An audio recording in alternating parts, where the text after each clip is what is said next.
আপনি কি সত্যি বেশি দিন বাঁচতে চান? বাঁচার ইচ্ছা আমাদের সবাইকার থাকে, কিন্তু সে ক্ষমতা আমাদের হাতে থাকে না। সে ক্ষমতা কিন্তু ঈশ্বর আমাদের দেননি।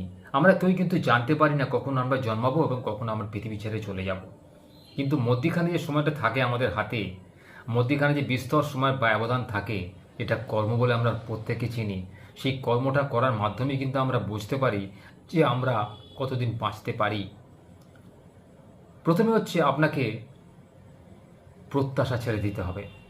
আপনি যা চাইবেন সেটা কিন্তু হবে না। ওপরওয়ালা যা চাইবে সেটাই হবে। আপনার কর্মফল নির্দিষ্ট করে দেবে আপনি কোন দিকে যাবেন, আপনি কি পাবেন, কি পাবেন না, কতদিন জীবিত থাকবেন, কতদিন জীবিত থাকবেন না। সৎকর্ম করার মাধ্যমে, সৎ বাক্য বলার মাধ্যমে, সৎভাবে জীবনযাপন করার মাধ্যমে, সৎভাবে চলার মাধ্যমেই আপনার ভবিষ্যৎ নির্ধারিত হবে। কলিযুগে সত্যের হার এবং অসত্যের জিত হতে চলেছে এবং হচ্ছেও সমাজে।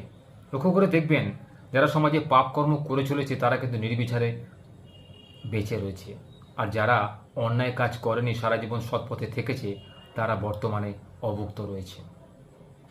তাদের সমাজে কোনো নাম নেই, সম্মান নেই।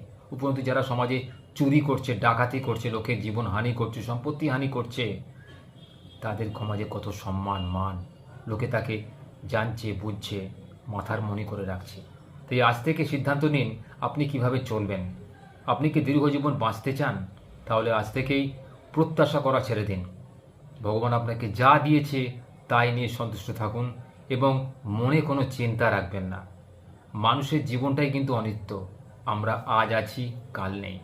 পৃথিবী আমাদের কতদিন রাখবে সেটা নির্ভর করছে আমরা পৃথিবীকে কি দিতে পেরেছি, কি দিচ্ছি তার উপরে।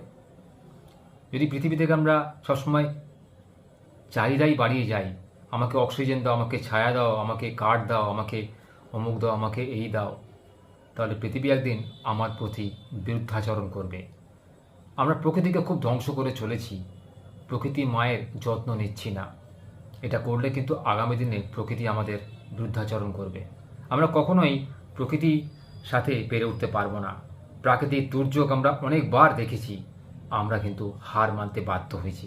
তাই আজ থেকে সিদ্ধান্ত নিন প্রকৃতি মায়ের যত্ন নেবেন এবং জীবনে কোনো প্রত্যাশা রাখবেন না। দেখবেন আপনার মন যত ফুরফুরে থাকবে, যত চিন্তাহীন থাকবে, আপনার আয়ু আরও বর্ধিত হতে বাধ্য। কখনোই অতিরিক্ত চিন্তা করে নিজের জীবনে আয়ু বৃদ্ধি করবেন না। শরীরে বয়সের ছাপ এসে যায় অতিরিক্ত চিন্তা করলে। যেটুকু ভগবান দিচ্ছে সেটুকু নিয়েই সন্তুষ্ট।